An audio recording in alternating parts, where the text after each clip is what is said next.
Fed up with the everyday grind? Tired out by the dull routine? Want to get away from it all? We offer you Escape. Escape. Transcribed to free you from the four walls of today for a half hour of high adventure.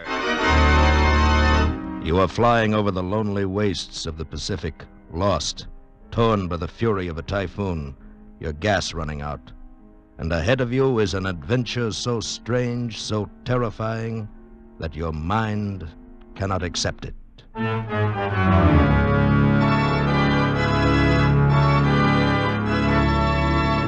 Today, we escape from reality with the tale of a Navy flyer who vanished from the face of the earth into a new world of the future, as Nelson Bond told it in his story, Conquerors Isle.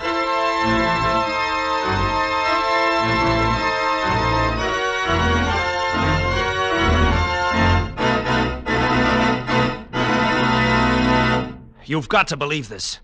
It sounds utterly impossible, I know. It sounds crazy. That's why I'm here, sir. But it's the truth, and you've got to believe it. You've got to, sir. You've got to. That's the way he started, almost as soon as I'd walked into his hospital room. He wasn't violent, you understand. There was no need for restraint. But his every action, every gesture was evidence of a psychotic condition. To be extremely charitable, battle fatigue. Well, anyway, it was an odd case. I was already acquainted, of course, with the history. Young man, graduate of Annapolis, lieutenant in the Fleet Air Arm. Excellent record, citations for bravery and so forth. And toward the end of the war, he and his bomber crew disappeared over the South China Sea. Search failed to turn them up. They were, of course, presumed to be lost. And then a month ago, almost 4 years later, Lieutenant Brady was found by a Brazilian freighter drifting helplessly and nearly dead in a tiny life raft from the airplane. Curiously enough, his position was not far from that last reported by his radio operator 4 years ago. But when he was asked where he'd been, he gave a story so fantastic, so utterly unbelievable. It's the truth, and you've got to believe it. You've got to, sir. At ease, Lieutenant. I'm sorry, sir. I'm here to consult with you as a physician, not to order your cure as a superior officer. Now, suppose we ignore the braid while you tell me about it. Well, thank you, Doctor. Where should I begin? Well, it's your story. You know what it is you want me to believe. The trouble began, I understand, on your last bombing mission. Yes, that's right. That's when my troubles began. The thing's been going on for much longer than that. Years, certainly. Decades, perhaps. Somebody has got to do something, Doctor. Time is racing by, and with every passing day, they grow stronger. I've got to make people understand. Lieutenant. Now, suppose you start at the beginning. With that unfortunate last flight. Yes, sir. I'm sorry I got a little... Well, then it was this way. We'd finished our mission, and we were starting for home. We were over the South China Sea, between the Philippines and Indochina, roughly off Palawan. And everything was peaches and cream. The Arden Alice was purring along like a dream, and I was sitting there chewing up a pack of lifesavers, thinking how good that can of cold beer was going to taste, when the intercom crackled in my ear. Lieutenant, Jap freighter, 10 o'clock. Huh? Yeah, you're right. Looks like a single tramp beating up the coast. You still got a Bertha? Yes, sir. Okay, maybe we can have some fun. Red 4 to Mac. Red 4 to Mac. Go ahead, Red 4. Jap freighter, 10 o'clock. Check. We've still got a Bertha. How about it? Why not? It's your party. Go ahead and good luck. Roger and out.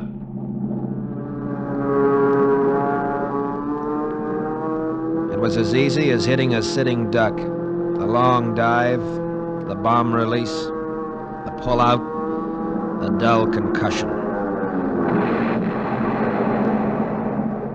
We laid it down her aft stack, and that Jap ship went up like a Roman candle. Hey, nice going, Lieutenant. Right on the button. That's one Jap we won't have to worry about anymore. Lieutenant, we're hit. Huh? A piece of that Jap must have come up and hit us. We're spraying gas all over the Pacific out of the left wing tank. Yeah, I see it now. Well, guys, get ready for a bath. We'll never make it back. I object. It ain't Saturday night. Never mind. I always did want to take a ride on one of them little rubber boats. No need to worry. The Navy takes care of its own. They'll be out to get us before we have a chance to get thirsty. Red 4 to Mac. Red 4 to Mac. Nice going, fella. Yeah, only it was a two-way deal. We're hit, Mac, losing gas fast. Think you can make it? Nope. It's a salt bath for us. Sorry, fellas. Keep your radio on. Give your last position to base before you ditch it. They'll have a rescue party out in an hour. Wilco. See you tonight. Good luck. Over. Roger, out. You see, there was nothing to it. It happened every day. With ships all over the Pacific, they'd have a destroyer sitting there when we came down. But a half hour later, when our gas was down to a few cupfuls and the rest of the squadron was long out of sight, an amazing thing happened. One minute the sky was clear and cloudless. The next minute we were surrounded by thunderheads, and a typhoon burst on us. Holy cow, Lieutenant. Where'd this come from? I don't know, but it's a Lulu. Fasten your safety belts. There's no telling what this'll do to us.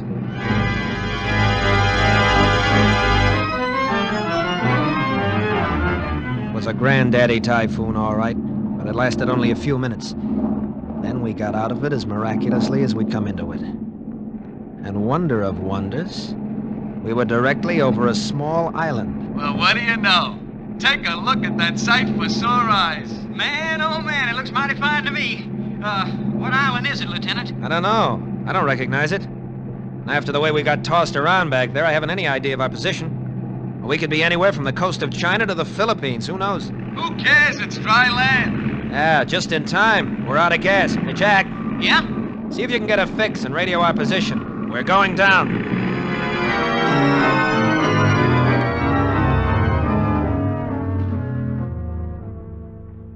We landed safely on a little strip of sandy beach.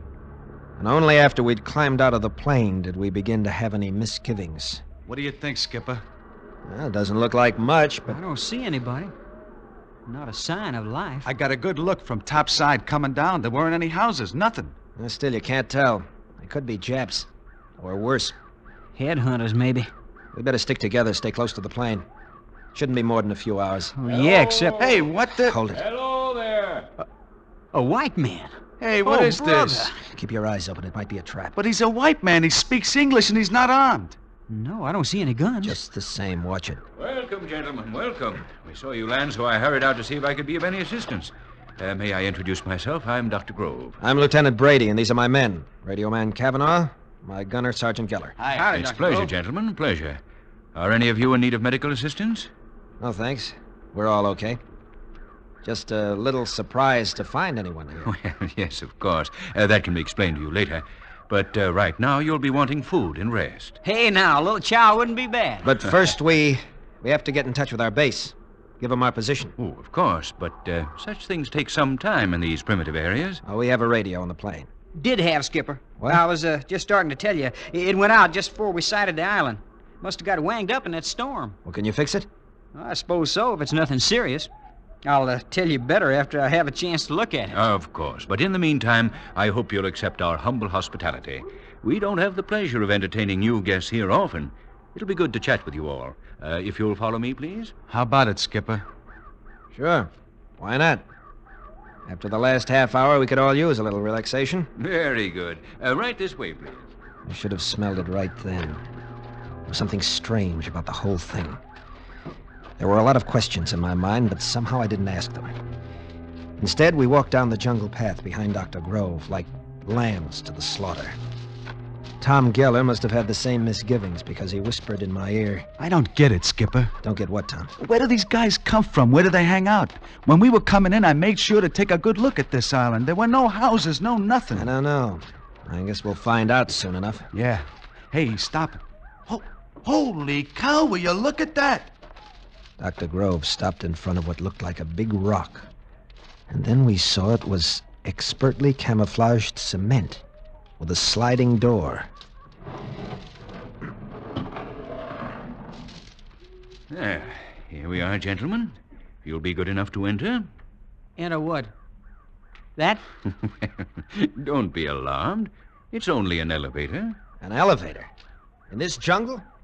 Now, what kind of monkey business is this, anyhow? Do you mean to tell me you live underground? My dear Lieutenant, I'll be glad to explain everything later. It's all very simple. But first, I must insist that you enter the shaft. So now you're insisting. And suppose we prefer not to step into your elevator, then what? Then I should be compelled, most regretfully, to enforce my request. Guess again, pal. We happen to be armed. A gun, 3 guns. See, that's one detail you overlooked. I overlooked no details, Lieutenant. Would you be kind enough to fire your gun? Watch yourself, Skip. It's a trick. He wants you to shoot. The sound will bring help. Wrong, my friend. I need no help. Very well. If you won't accept my invitation... Wait a minute. Keep your hand out of your pocket. Perhaps you would care to stop me, Lieutenant? Okay, if you asked for it. Hey, Lieutenant. Try again, Lieutenant, but your gun will not work Skipper, on this he's right. island. Mine Neither won't will work mine. either. And now, perhaps you'll be kind enough to step into the shaft? Look, I don't know what's going on here, but I don't want any part of it. Yeah, neither do I. Come on, gang. Let's get out of here. You Just a said minute. it. I'm sorry. You forced me to use harsh measures. Believe me, I do so reluctantly. What's that you've got there? Just a small tube, but a very potent weapon, I must warn you. Yeah? Well, then you better use it fast. I made a desperate lunge for him, and suddenly... a tiny shaft of light flicked out from the tube and touched me. And I stopped, frozen in my tracks. Conscious, my eyes open, seeing him, hearing him. But try as I would, I could not move a muscle. I was as if turned to stone.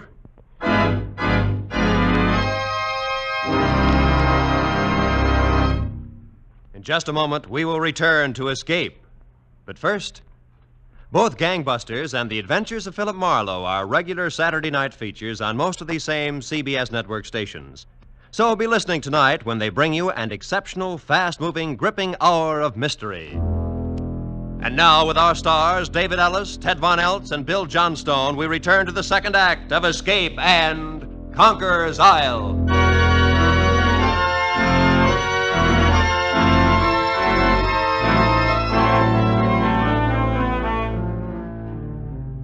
I was paralyzed, Dr. Gorham. Completely paralyzed. As if turned to stone. I had all my senses. I could see and hear and feel, but I couldn't move a muscle, not even turn my eyes. And you say this happened because of some kind of light beam? Well, not exactly a beam, sir. Perhaps not exactly light. Just a kind of radiance. A gas, perhaps? No, because it had no form, no odor, no taste. It was like becoming enmeshed in a web of moonbeams. I see. And its only effect on you was to immobilize you. Yes, that's right. It didn't burn or sting or cause pain in any way. I simply couldn't move. It was like a hypnotic trance. And then? Well, then some of Dr. Grove's companions came out of the elevator. They picked us up and carried us. I could feel their hands very softly, as if they were far away from my body, as if there were layers of rubber between them and me. I could hear Dr. Grove talking. Place him in the shaft. Gently, please. I could see him bending over me into my line of vision. I'm sorry, Lieutenant. I sincerely regret having to inconvenience you. But you see, just as we have the means of hampering your primitive mechanical devices, your guns, your radio, so do we have the means to enforce our requests. Requests which are, I assure you, only reasonable and necessary under the circumstances. Very well. Take us down. My head was reeling, and fear was growing in me. Who were these men to talk of radio as a primitive device? What kind of men were they? Where were they taking the three of us, and what were they going to do with us? As if he'd read my thoughts, Dr. Grove leaned over me again. There's no need to be alarmed, Lieutenant. No need at all. All right. Gently. Carry them gently. Well, Frater? I'm sorry, Frater Dorden. It was necessary. They would not come willingly. I see. Yeah, a few of them do. Well, put them in the sleeping chambers until they recover. And be gentle. They are so frightened. Poor things. Poor things. Poor things, he'd said. Not as if we were human beings at all, but animals. Some weak, dumb animals with whom they must be gentle. It was then that I began to know real fear. We were in a great underground city, but I could see little of it. Nothing except what passed in front of my rigid eyes. Then I was carried into a room, deposited upon a soft couch, and left alone. I could not close my eyes, but gradually the light began to fade, to melt away. I was in deep blackness. and I slept. I don't know whether the return of the light awakened me, or whether it came on automatically when I woke up. But the room was bright, and I could move again. I jumped up, tried the door, but of course it was locked, and there was no other way of escape. The room was a small cell with metal walls and ceiling, a kind of metal I'd never seen before. There was a cot, a desk, and a chair, and nothing else. But the really amazing thing was the light. I searched the entire room carefully, but there were no fixtures, no indirect lighting arrangements. The light came out of the walls, evenly filling the room, casting no shadows. Suddenly I wanted to see Kavanaugh and Geller. I yelled at the top of my lungs. But there was almost no sound, no echo from the walls.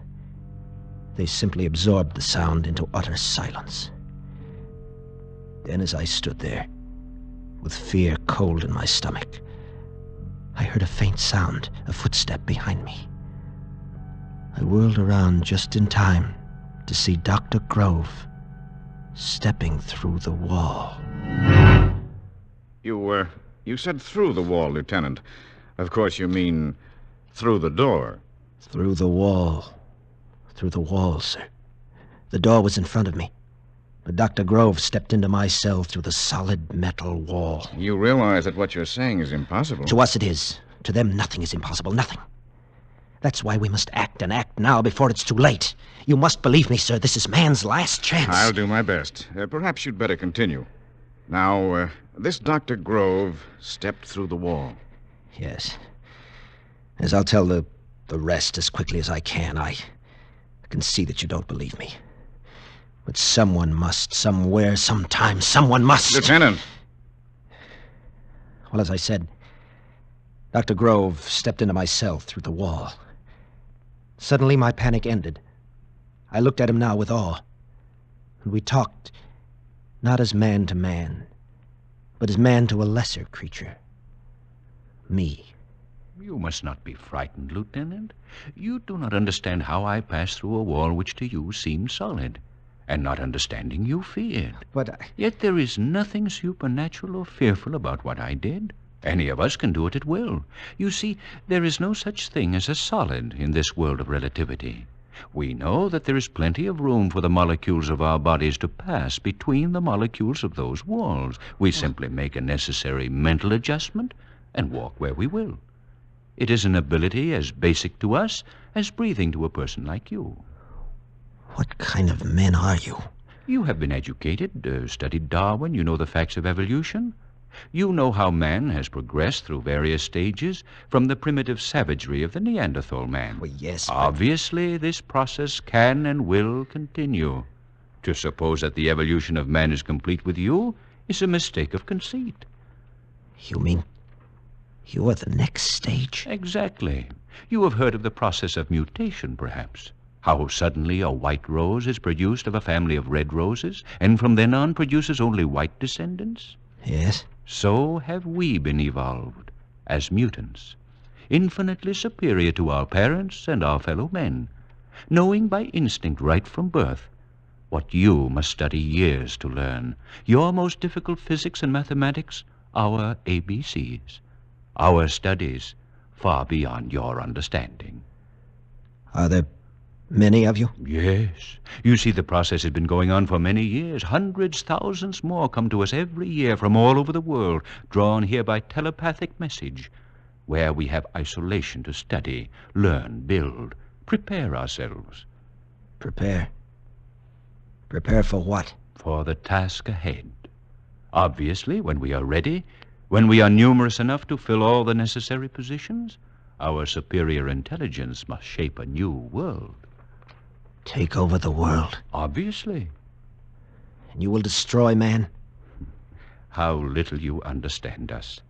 Do you destroy the animals of the field because they are not your intellectual peers?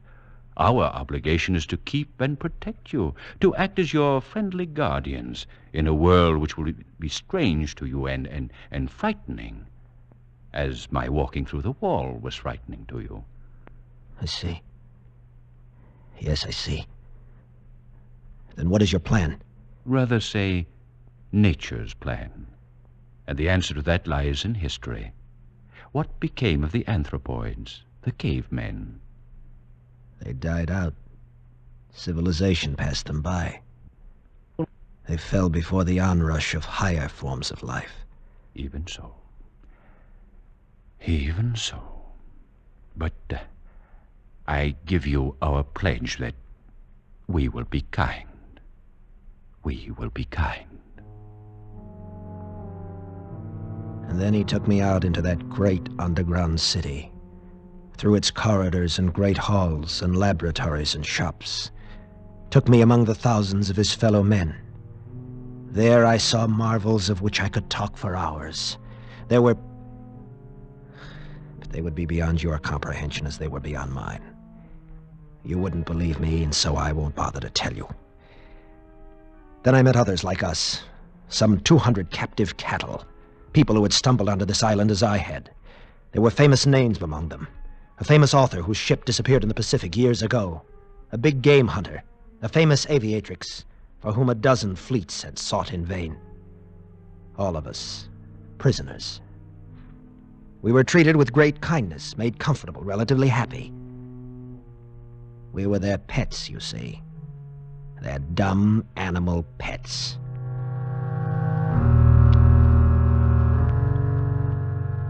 For over 3 years I stayed there. After a while I ceased to struggle. Even in my mind, I was defeated. So I succumbed to the peaceful, bucolic existence that was my fate. At least that's what I thought. Then came that last day. Dr. Grove had made me his special pet. I was allowed to follow him about at work, to talk to him at length. And on this day, he confided in me even more than usual. Well, Lieutenant, it has been a pleasant day. Yes, Doctor. Am I to go now? Not for a moment. Ah, yes, I shall miss having you with me when I'm gone. Gone? You're going away, sir? Yes, very soon. But where? Out into the world, where you once lived. But why? Oh, there are many, very many of us there already. In strategic places, of course. An important politician here, an industrial magnate there, a famous author whose words are gospel to his readers. I will have my place, an important one. But I didn't know. You didn't tell me that it's already begun. Oh, yes, definitely. The hour is close at hand. And then, all of us, the whole world. Lieutenant, you know us now. You know that we will be kind. Kind. Yes, kind. Suddenly all the anger that was in me welled up. I didn't want to be a dumb animal, a pet for some superior being to be kind to. I didn't want that for my loved ones, my friends, my fellow men. That night at dinner when they fed the prisoners in a big communal hall, I got a chance to talk to Kavanaugh, my old radio man. He listened and then shrugged hopelessly. They'll succeed, Joe. You know that. No, not if the world could be warned. I don't know. Maybe it wouldn't make any difference. Besides, how could they be warned? If somebody could get away from here. Escape? That's impossible. I know, that's what I thought. But listen, I've got an idea. There's one chink in their invincibility. What? Their gentleness, their kindness. They can't bear to hurt anyone. None of their weapons kill, but only paralyze temporarily. And they simply cannot conceive of treachery. What are you driving at? This. I'm going to play on Dr. Grove's liking for me, his kindness. And I'm going to trick him. How? Tomorrow I'll ask him to take me up above, back to the plane, to get pictures of my father and sister. Tell him I'm lonesome, suffering. He'll do it. I'm sure he will.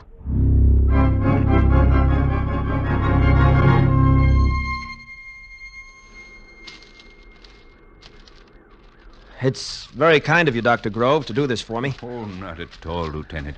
I understand your feeling. With you leaving, I'd have no one close. The pictures will make me feel a lot better. Well, I only hope they're still here. The plane is partially demolished by the weather, as you can see. Oh, they'll be there. They were in the map compartment. They'd be out of the weather. Well, Here we are. Dr. Grove, look, over there. Well, Sorry, Doctor, but I had to do it. I hope I didn't kill him. He had been kind, but I hit him hard. Then I broke out a life raft from the rotting plane.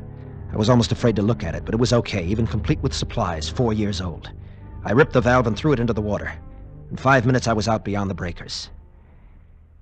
I don't know how many days or weeks it was before they picked me up, but it was a long time. And I was more dead than alive. Yes, Lieutenant, you were in bad shape. It was a horrible experience. But you see, it doesn't matter about me. It's the others that... You don't believe me either, do you? Well, Lieutenant, it's been a pleasure to listen to your story. I'll make a report to my superiors. Please be patient and try not to worry. Try not to worry. Good day, Lieutenant. Get out. Get out, sir.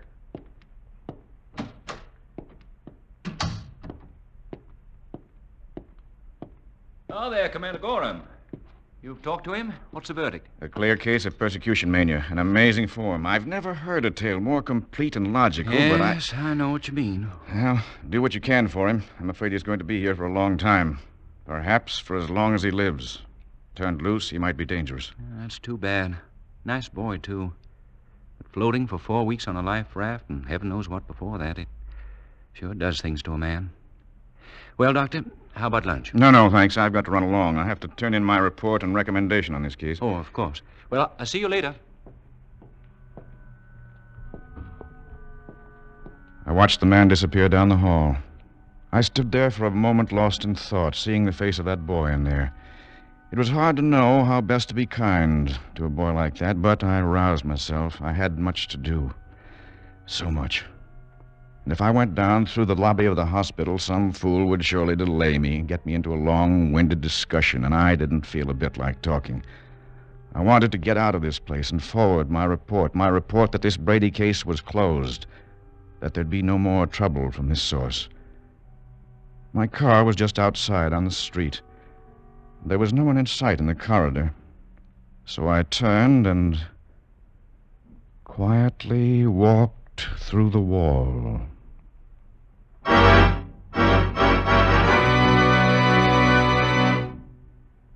Escape is produced and directed by Norman MacDonald. Today we have presented transcribed Conquerors Isle by Nelson Bond, adapted for radio by John Dunkel. Starred as Lieutenant Brady was David Ellis, as Dr. Gorham, Ted Von Eltz, as Dr. Grove, Bill Johnstone. Featured players were Sam Edwards and Dick Benedict. The special music was arranged and played by Ivan Ditmars.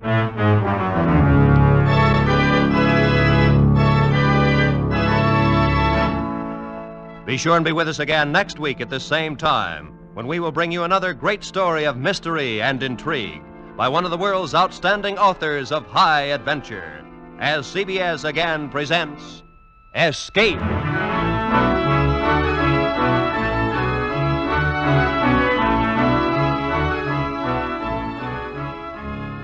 Ronnie and Benita are two names that are as familiar to Jack Benny fans as Mary, Phil, Rochester, Dennis, and Don. And since Jack Benny has received thousands of letters asking that the Ronald Colemans be brought back soon, he's happy to present them as special guests on his program this Sunday. Hear the Jack Benny program on these same CBS stations tomorrow night.